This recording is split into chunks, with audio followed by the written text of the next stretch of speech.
이 말씀은 우리가 일반적으로 잘 아는 말씀이고요. 또 그런 만큼 또 중요한 말씀이기도 하고 또 굉장히 다양하게 이해를 하고 있는 말씀이고 또 그래서 역설적으로 또 초점을 잃어버리기도 쉬운 그런 말씀이기도 합니다. 오늘 이 말씀은요, 1절과 2절이 전체의 배경이 되고 있습니다. 1절 말씀 보면은 모든 세리와 죄인들이 이 말씀을 들으러 가까이 나오니 이렇게 말씀하죠. 여기서 말하는 세리는 오늘날의 세무 공무원하고는 좀 성격이 틀려요. 로마의 지배를 받고 또 헤롯의 폭정에 시달리고 있는 시대죠. 그래서 이중고에 시달리는데 이 당시의 세리는 로마 정부와 직접 관여해가지고 거기서 할당을 받아요. 그래서 어느 마을에 인구가 몇 명이니까 얼마큼 세금을 걷어서 보내라. 그렇게 서로 계약을 하고 그 이상 받는 거는 다 자기 거가 되는 거예요. 이거 상당히 참 심각한 세제죠. 이게 식민지의 그 당시에 로마 제국 시대에 굉장히 만연돼 있는 그러한 그 방법이었습니다. 더군다나 또 헤로드 왕에게 또 그렇죠. 그러니까 이 당시의 세리들은 그야말로 유대인들에게 동족의 피를 빨아먹는 사람이다라고 낙인이 찍혀서 공인된 죄인 취급받던 그런 사람들인 거죠. 그리고 여기에 나오는 죄인이라는 것은 물론 죄를 지은 사람을 의미하지만 이 당시에는 창기를 의미하는 대명사처럼 사용되는 그런 용어였습니다. 그러니까 이 세리와 죄인들은 뭐 자타가 죄인이라고 인정할 수밖에 없는 그런 입장에 있는 사람들이에요. 근데 이 사람들이 예수님께로 가까이 나온단 말이죠.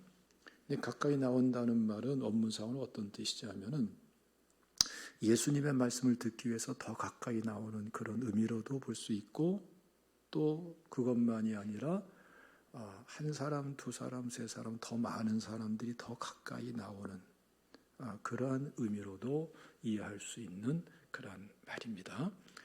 근데 중요한 것은 이렇게 이 공인된 죄인 취급받는 사람들이 다른 사람들이 모인 곳에 가기도 불편한데 그런데 예수님께 나와서 예수님의 말씀에 귀를 기울이면서 점점 더 가까이 온단 말이에요.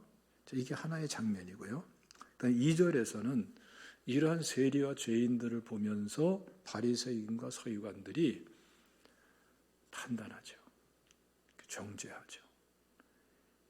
저런 사람들이 우리가 모여서 말씀을 듣는 이 자리에 같이 왔나. 또 보니까 점점 예수님께로 다가오고 더 많이 간다. 그러니까 이 바리새인들은 불편한 거예요.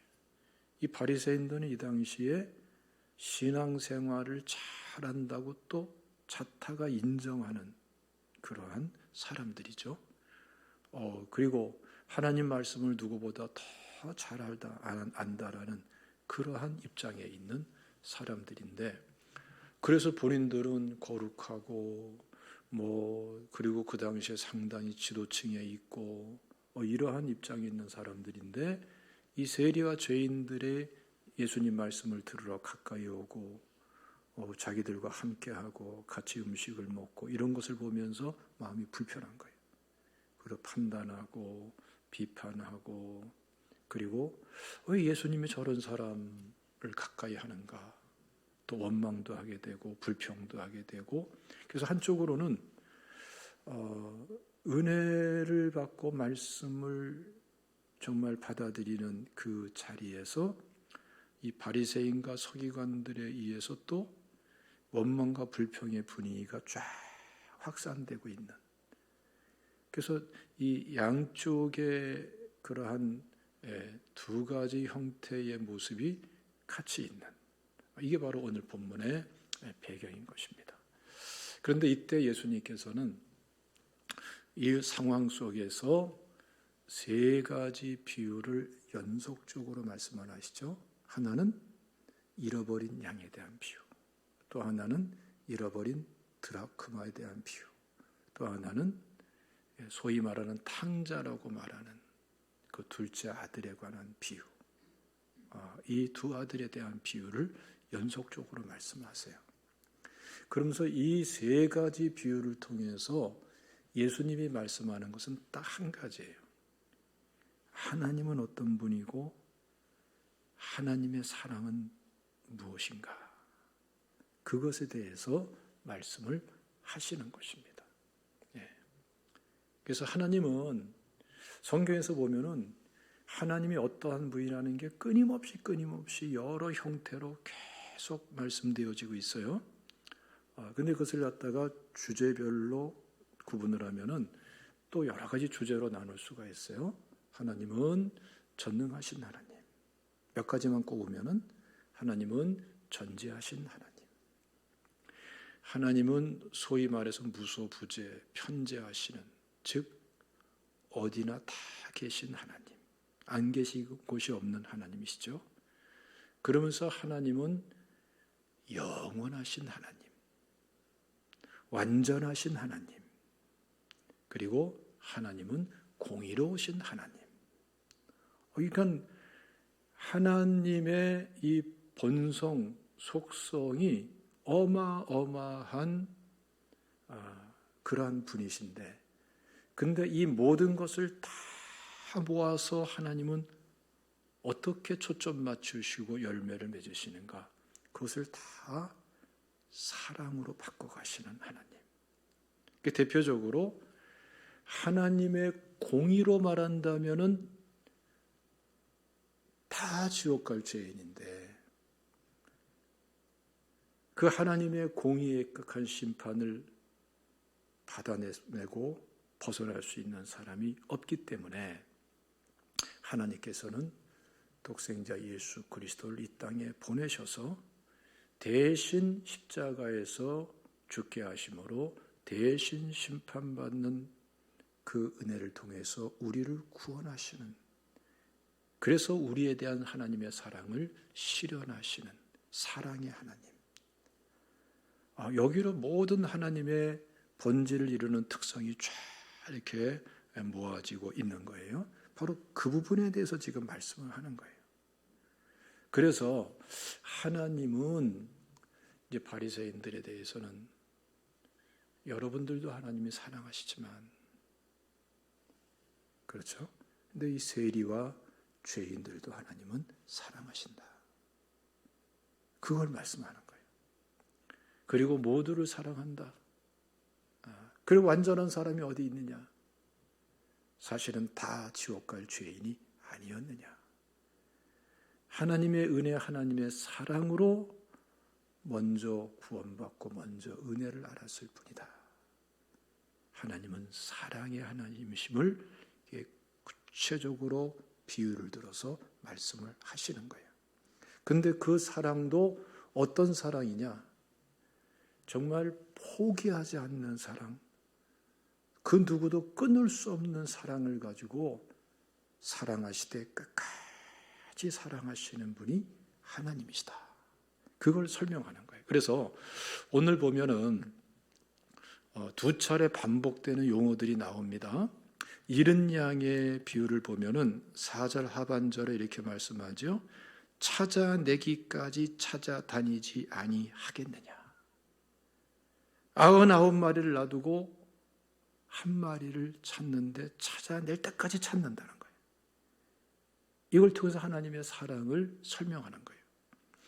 잃어버린 드라크마에 대해서도 마찬가지입니다. 8절 하반절 말씀 보면은 찾아내기까지 부지런히 찾지 아니하겠느냐.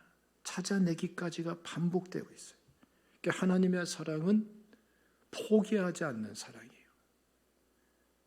찾아낼까지 찾으시는 하나님. 구원받을 자가 구원받기까지 끝까지 찾으시는 하나님. 그리고 또다시 반복되는 게 있죠. 5절 말씀 보면은 잃어버린 그 어린 양을 찾아냈을 때에 그때 비로소 기쁘고 즐거워하는 하나님. 그리고 9절에도 보면은 잃어버린 드라크마를 찾아냈을 때에 그때에 비로소 기뻐하고 즐거워하는 한 여인. 이 비유를 통해 가지고 하나님의 사랑이 어떻게 실현되는가 이걸 설명하는 거예요. 찾아낼 때까지 찾으시고 찾아낸 다음에 기뻐하고 즐거워할 수 있는 하나님. 하나님의 사랑은 이렇게 실현되고 있음을 말씀을 하고 있는 것입니다. 그리고 이것은 오늘날 우리에게 똑같이 적용이 되는 거죠. 예수 그리스도는 어제나 오늘이나 영원토록 변함이 없음을 믿으시기를 축원합니다. 그래서 로마서 8장 말씀 보면 여기에 대해서 참 중요한 말씀이 있어요. 한번 쭉 읽어보겠습니다. 로마서 8장 32절부터입니다. 시작. 자기 아들을 아끼지 아니하시고 우리 모든 사람을 위하여 내주신 이가 어찌 그 아들과 함께 모든 것을 우리에게 주시지 아니하겠느냐. 누가 능히 하나님께서 택하신 자들을 고발하리요. 의롭다 하신 이는 하나님이시니 누가 정죄하리요. 죽으실 뿐 아니라 다시 살아나신 이는 그리스도 예수시니 그는 하나님 우편에 계신 자요 우리를 위하여 간구하시는 자시니라. 누가 우리를 그리스도의 사랑에서 끊으리요. 환난이나 공고나 박해나 기근이나 적신이나 위험이나 칼이랴.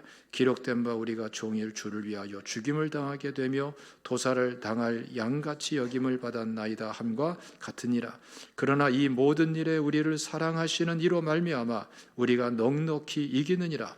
내가 확신하노니 사망이나 생명이나 천사들이나 권세자들이나 현재일이나 장래일이나 능력이나 높음이나 기품이나 다른 어떤 피조물이라도 우리를 우리 주 그리스도 예수 안에 있는 하나님의 사랑에서 끊을 수 없으리라. 끊을 수 없는 사랑이 우리에게 끊임없이 부어지고 있다라는 것을 말씀을 하는 거죠. 여러분, 하나님은 이러한 하나님 믿으시기를 주님의 이름으로 축원합니다. 자, 근데 여러분 여기서 보면은 바리새인과 서기관들은 하나님을 잘 믿는다고 하지만 하나님과 교제하는데 한계가 있어요. 하나님과 가까워지는데 어느 한계점이 있어요. 이게 이들의 불행입니다. 그 뒤에 나오는 큰아들의 비유를 보면 어떻죠? 큰아들은 시공간적으로 아버지와 항상 가까운 곳에 많은 시간 같이 하죠. 그런데 아버지의 마음과 너무나 달라요. 그게 큰아들의 마음이에요. 그러니까 우리 기름과 물이 겉도는 것과 같아요. 여러분 그런 거 한번 해보셨죠? 물통에다가 기름을 붓고 아무리 휘어져도 조금 있으면은 물과 기름은 분리돼 버려요. 겉도는 거죠. 그러니까 공간적으로 가까이 있는 것 같고 시간적으로 많이 같이 있는 것 같은데 이 큰아들은 다시 말하면은 이 바리새인과 서기관들은 하나님과의 친밀함을 갖지를 못해요. 하나됨은 불가능해요. 이게 율법주의자들의 특징입니다. 그러니까 신앙생활하면서 자기 기준이 너무나 강해가지고 그 기준을 따라가지고 이 사람 판단하고 저 사람 판단하고 자기 자신도 정죄하고 그게 다 이루어졌다 싶으면 그런 사람들은 교만해져요. 안 이루어지면 낙심하고 율법주의자들의 그러한 모습과 비슷한 거예요. 이런 상태에 있으면은 하나님과의 거리가 어느 한계선에서 딱 멈춰버려요. 주님 안에 거할 수가 없어요. 은혜의 세계로 들어가지도 못해요. 고생만 해요. 힘만 들어요. 괴롭기만 하고 괴롭히기만 하고. 이게 바로 바리새인과 서기관들의 신앙생활이었습니다. 이렇게 신앙생활하면 안 된다는 거예요. 우리 제자교회 성도님들 이런 분들 한 분도 없으시기를 주님의 이름으로 축원합니다. 그런데 우리 인간이라는 것은 아담과 하와 이후로 죄성이 있기 때문에 가만히 있으면 무분별에 빠지고 이렇게 율법주의자적인 그러한 삶의 태도에 빠지게 돼요. 그래서 복음을 정확하게 아는 게 중요합니다. 근데 여러분, 이 세리와 죄인은 어떻죠? 비록 그 사람들의 생활은 다른 사람보다 부족하고 바리새인과 서기관들에 비하면은 죄인 취급받을 그러한 사람들일지라도 이들에게는 뭐가 있습니까? 이들에게는 율법주의적인 틀이 없어요. 오히려 자기가 죄인이기 때문에 그것을 무너뜨렸어요. 그리고 오히려 자기가 죄인인 것을 깨닫고 회개해요. 그리고 하나님의 말씀에 귀를 기울이면서 하나님의 사랑을 받아들이는 거죠. 이게 참 중요한 겁니다. 지금 그래서 여기서 말씀하는 핵심적인 것은 하나님의 말씀을 받아들이는 사람과 받아들이지 못하는 사람이 어떻게 차이가 나는가? 진정으로 하나님의 말씀을 받아들이는 사람은 누구인가? 하나님의 사랑을 받아들일 수 있는 사람은 누구고 하나님의 사랑을 받아들일 수 없는 사람은 누군가?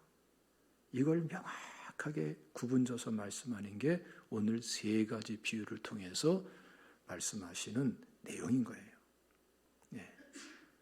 우리는 여러분 옳다, 더 옳다, 그러다 이러면서 사실은 하나님의 사랑을 받아들이지 못하는 이러한 율법주의자적인 태도에서 우리는 완전히 자유하기를 사모해야 될 줄로 믿습니다.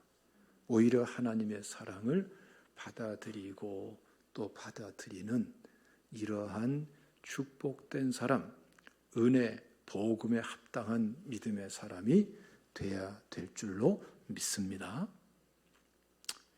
이 바리새인과 서기관의 열심을 가지고 정말 하나님의 사랑을 받아들일 수 있으면 얼마나 좋겠어요. 그럼 금상첨화겠죠?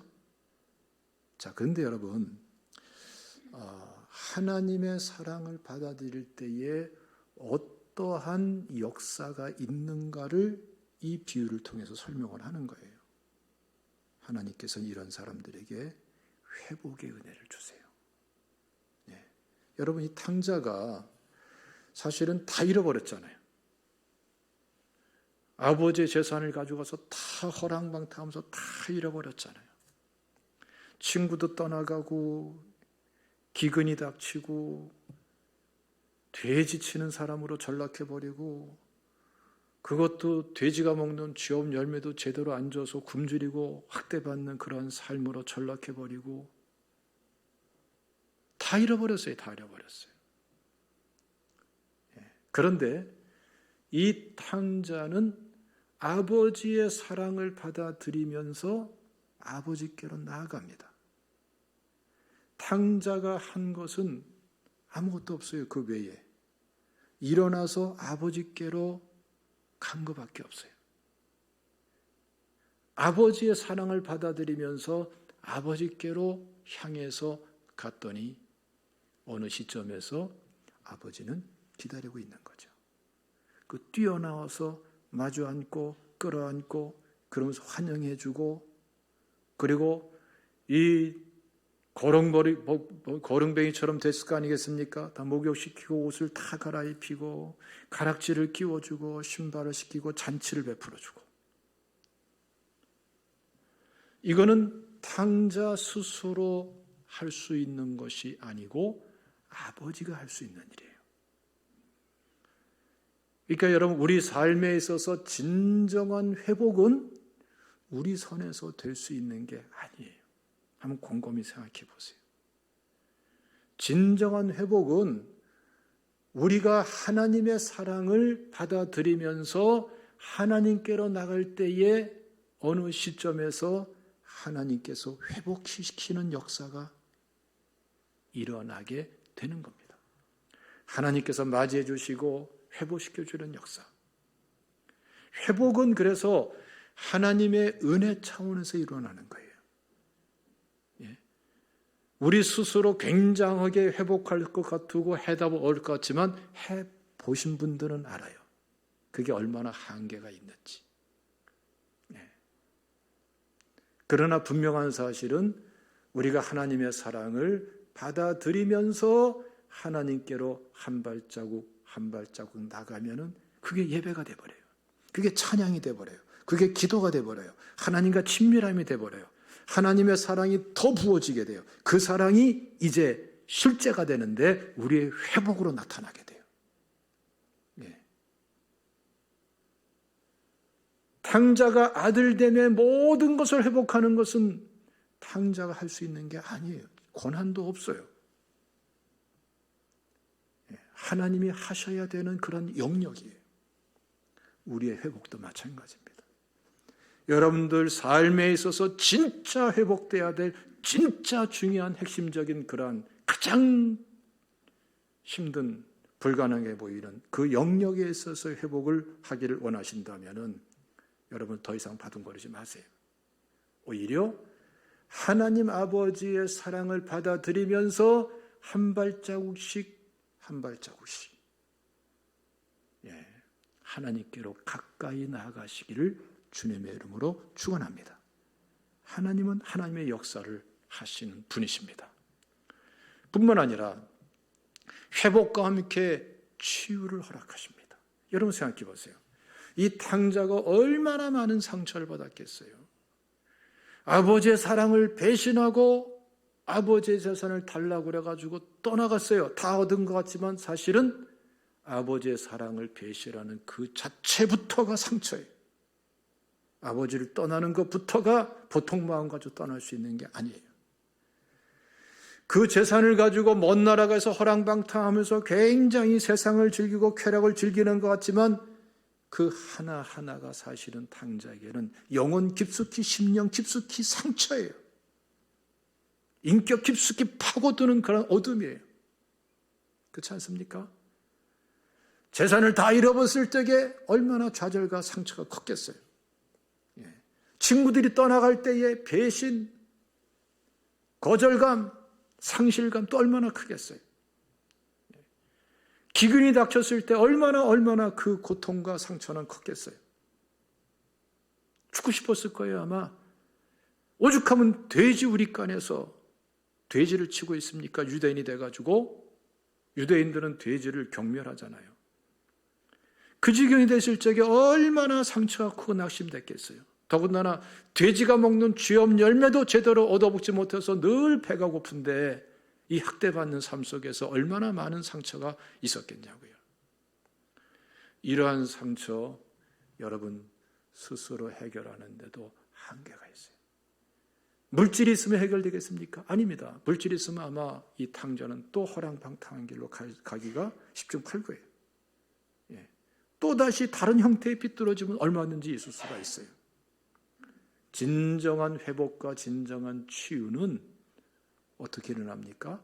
아버지의 사랑을 받아들이고 또 받아들이면서 그래서 아버지께로 향해 가면서 회복도 일어나고 치유도 일어나게 되는 줄 믿으시기를 축원합니다.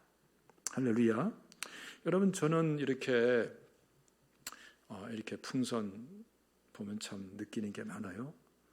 입으로 불어 넣어서 공기로 주입시켜서 크게 만든 풍선은 묶어서 놓으면 바닥에서 굴러요. 그러다 어느 순간에 바람이 빠지든지 터지든지 하죠. 그런데 수소가스나 헬륨가스를 불어 넣은 풍선은 둥실둥실 뜹니다. 그게 크면은 에드벌린이 되는 거고, 그렇죠? 또 멸기구가 되는 거고, 비행선도 되는 거고. 그 속에 뭐가 채워지냐에 따라서 똑같은 풍선인데 달라져 버려요. 우리 속에 하나님의 사랑을 계속 받아들이고 그 사랑으로 채우면은 우리는 달라지게 돼 있어요. 일어서게 돼 있어요. 회복이 되게 돼 있어요. 치료가 되게 돼 있어요. 하나님께로 자꾸 가까이 가게 돼 있어요. 이것이 해답인 줄로 믿으시기를 축원합니다. 그래서 우리 그리스도인의 삶은 복음이 실현되는 삶은 안 믿는 사람들의 삶과는 전혀 다릅니다. 율법주의의 삶과도 전혀 틀린 것입니다. 바리새인과 서기관들은 자기 의를 자기가 세우려고 하면서 바둥바둥거리고 지쳐 떨어지고 모순 속에 빠져버리고, 왜 완전할 수 있는 사람은 없으니까 남을 판단하고 정죄하고 자기도 정죄하고 하면서 늘 힘든 삶을 살 수밖에 없어요. 이율배반적인 삶을 살 수밖에 없어요. 그것이 그들에게 떨어진 아주 불행한 것입니다. 그러나 복음에 합당한 삶, 은혜에 합당한 삶은 그런 게 아니에요. 하나님의 사랑을 받아들이는 거예요. 받아들이면은 마치 헬륨가스가 들어가 있는 풍선처럼 자꾸 뜨는 거예요. 열기구처럼 뜨게 되는 거예요. 예? 어느새 문제에서 승리하게 되는 거예요.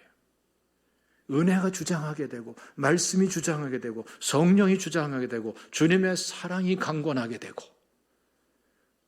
그래서 한편으로서는 내가 승리하는 것이기도 하고 그런 것 같지만 승리케 되어지는 것이기도 하는 거예요. 할렐루야. 이러한 믿음 생활로 나가시기를 주님의 이름으로 축원합니다. 근데 이러한 은혜가 어떻게 주어지는가? 오늘 말씀 보면 굉장히 아주 특별한 말씀을 우리에게 주십니다. 오늘 본 말씀은 무슨 말이죠? 이 탕자가 다짐하고 다짐하는 게 있어요. 18절 다 같이 읽어봅시다. 시작. 내가 일어나 아버지께 가서 이르기를 아버지 내가 하늘과 아버지께 죄를 지었사오니 19절 지금부터는 아버지의 아들이라 일컬음을 감당하지 못하겠나이다. 나를 품꾼의 하나로 보소서 하리라 하고. 지금 이 탕자는 아버지에 대해서 어떤 마음을 가져요? 내가 아버지의 아들이라 일컬음을 감당치 못하겠나이다. 이게 탕자의 마음이에요. 그리고 실제로 아버지한테서 그 말을 하죠. 그런데 여기에는 그럼에도 불구하고 뭐가 전제되어 있습니까? 나는 아버지의 아들입니다. 아버지의 아들인 거는 맞는데 내가 잘못한 게 너무나 많으니까 아버지의 아들이라고 일컬음을 감당치 못하겠습니다. 이 얘기예요. 또 나오죠? 예. 나를 품꾼의 하나로 보소서. 나를 품꾼의 하나로 보소서 하지만 뭐가 전제되어 있어요? 아버지의 아들인데 품꾼의 하나로 보소서. 하나님의 아들이 전제되어 있어요. 이게 우리에게서 엄청난 축복이에요. 이 탕자는 그렇게나 잘못을 저지르고 모든 걸 다 잃어버리고 상처받고 이런 입장에 있지만 정말 그런 조건으로 보면 자격이 없죠. 그렇지만 그럼에도 불구하고 그 마음속 깊숙이 누구도 부정하지 못하는 자기 자신의 정체성이 뭐예요? 나는 아들입니다. 그거예요. 우리 그리스도인들이 똑같아요. 부족하고 허물이 많고 실수하고 비틀거리고 좌절하고 심지어 넘어지고 자빠졌다 할지라도 우리 마음속에 자리 잡고 있는 우리의 더 깊은 본질적인 그러한 정체성은 뭘까요? 우리는 하나님의 자녀라는 거예요. 자녀. 예? 그래서 요한복음 1장 12절 말씀 보면은 영접하는 자 곧 그 이름을 믿는 자들에게는 하나님의 자녀가 되는 권세를 주셨으니 라고 말씀하잖아요. 하나님의 자녀. 우리가 죄를 회개하고 예수 그리스도를 구주와 주님으로 영접했을 때에 우리는 하나님의 자녀라는 이 특별한 신분을 얻게 됩니다. 이제는 죄의 자녀가 아니에요. 하나님의 자녀예요. 의의 자녀예요. 이제 마귀의 자녀가 아니에요. 하나님의 자녀예요. 하늘의 시민권을 가진 사람이에요. 믿으시기를 축원합니다. 사망에서 생명으로 옮겨진 사람이에요. 믿으시기를 축원합니다. 예?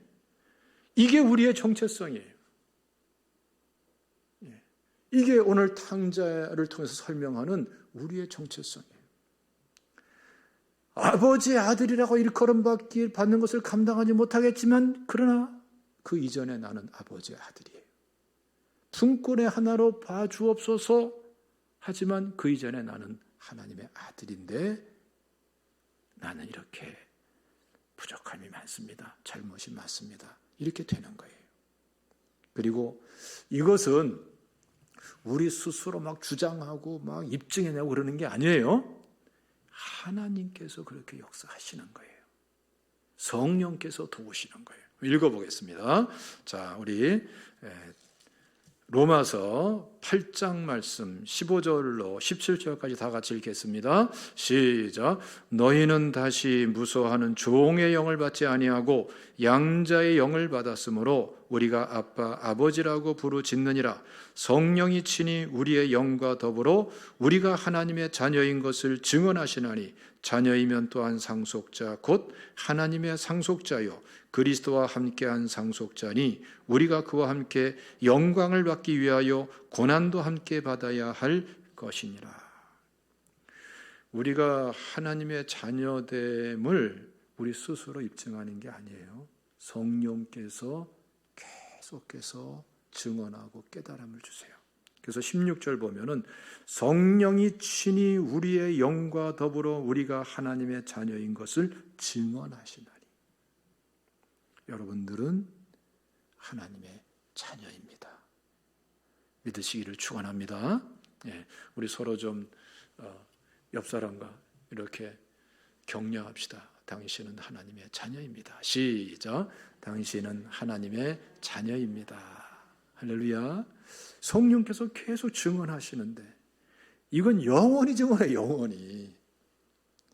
그래서 우리에게 주어져 있는 큰 은혜가 뭐냐면은 하나님의 자녀라는 정체성이 확인되고 또 확인되고 또 확인될 수 없기 때문에 우리는 아버지의 사랑을 받아들일 수가 있어요.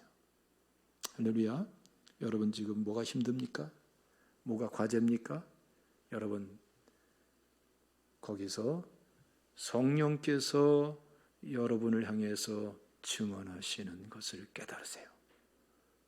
어떻게 증언하죠? 그럼에도 불구하고 너는 하나님의 자녀다. 믿습니까? 그 증언을 들으면은 그게 깨달아지면은 어느새 하나님의 사랑을 받아들일 수가 있어요. 이게 탕자였어요. 그리고 그 하나님의 사랑을 아버지 하나님의 사랑을 받아들이기 때문에 아버지를 향해서 한 발자국씩 나가면서 아버지의 사랑을 더 받아들이는 거예요. 어느 시점이 되니까 아버지께서 이 탕자를 회복시키시죠? 마찬가지로 우리가 하나님의 자녀로서 하나님의 사랑을 받아들이고 또 받아들이면은 어느 순간에 하나님께서 우리를 회복시키는 것을 체험할 수 있어요.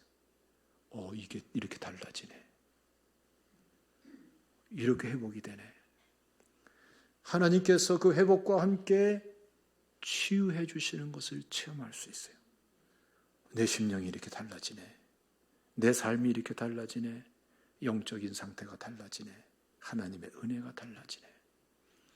진정한 치유는요, 회복을 통해서 일어날 때 진정한 치유가 일어납니다. 제일 좋은 치료는 뭐예요? 건강해서 병을 이겨내는 거예요. 그렇죠? 건강해서 그냥 몸에서 병이 떠나고 몸이 그냥 깨끗이 나아버리는 거예요. 믿습니까? 예? 하나님의 회복이 치유로 나타나고 그것으로 끝나지 않아요. 아들의 모든 권세를 회복해요. 보세요, 여러분. 우리에서 뭐라고 말씀하죠? 17절 보면 자녀이면 또한 상속자 곧 하나님의 상속자요 그리스도와 함께한 상속자니. 엄청난 말씀을 하는 겁니다. 여기에 성경에 엄청난 축복이 다 들어있는 거예요. 그리스도와 함께한 상속자로서의 특권과 축복을 알아갈 수 있는 길. 그건 여러분 율법주의적인 삶이 아닙니다. 하나님의 사랑을 하나님의 자녀로서 하나님의 사랑을 받아들이고 그래서 하나님과 친밀해지고 그게 예배가 되고 찬양이 되고 기도가 되고 그게 바로 전도가 되고 그게 바로 축복이 되고 영광이 되고, 믿습니까? 이러한 삶으로 나가시기를 주님의 이름으로 축원합니다. 여러분들은 하나님의 자녀입니다. 아멘. 기도하겠습니다. 감사하신 하나님, 오늘 이 말씀이